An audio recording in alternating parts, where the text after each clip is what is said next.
જમ્મુ કાશ્મીરમાં પહેલગામની આતંકવાદી ઘટના અતિ નિંદનીય છે. કેટલાય લોકોએ પોતાના સ્વજનો ગુમાવ્યા છે.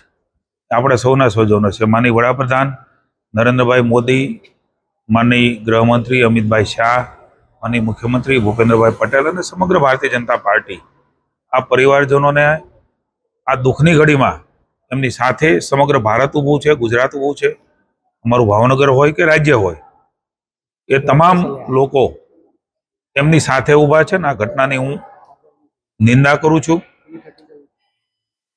ભાવનગરના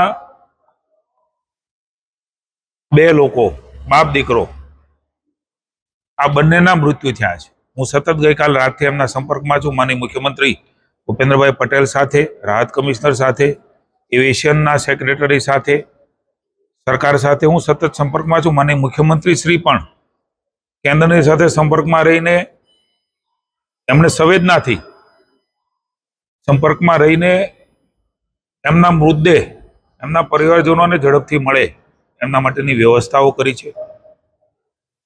સાંજે 9:05 આપ સૌ જાણો છો એ પ્રકારે 4:30 વાગે બોમ્બે આ મૃતદેહો પહોંચ્યા છે. ભાવનગરના જે બંને મૃતદેહો છે એમના પરિવારજનો સાથે મેં વાત કરી છે. 9 વાગે અહીંયા અમદાવાદ ખાતે પહોંચવાના છે. ત્યાંથી રાજ્ય સરકારે વ્યવસ્થા કરી છે. એમ્બ્યુલન્સ અથવા પ્રાઇવેટ વ્હીકલ દ્વારા એમના સ્વજનોને ઝડપથી એમના મૃતદેહ મળે. મોડી રાત્રે લગભગ 1 વાગ્યાની આસપાસ એમને મૃતદેહ એમના પરિવારજનોને મળવાની સંભાવના છે. મને પણ માનનીય મુખ્યમંત્રીશ્રી અને ઘણા બધા મંત્રીશ્રીઓ એ ભાવનગર પહોંચવાના છે. મને પણ માનનીય મુખ્યમંત્રીશ્રીએ સૂચના આપી છે કે ભાવનગર પહોંચે.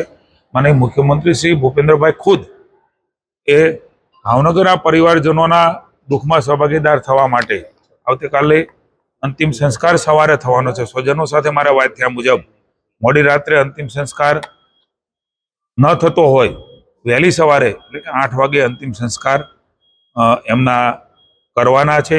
ત્યારે માનનીય મુખ્યમંત્રી ભૂપેન્દ્રભાઈ પટેલ પણ સંવેદનાથી આ દુઃખમાં સહભાગીદાર થવા માટે રાજ્યના મુખ્યમંત્રી પણ ભાવનગર પહોંચવાના છે.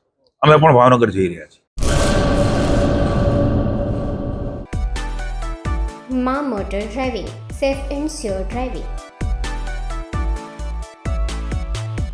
ડ્રાઇવિંગ એ શોખ સાથે આપની મોટી જવાબદારી પણ છે.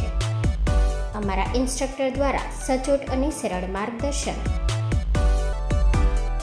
આપની રોજની તાલીમની માહિતી મેળવીને શું અધુરાશ છે એના ઉપર પૂરું ફોકસ કરાય છે.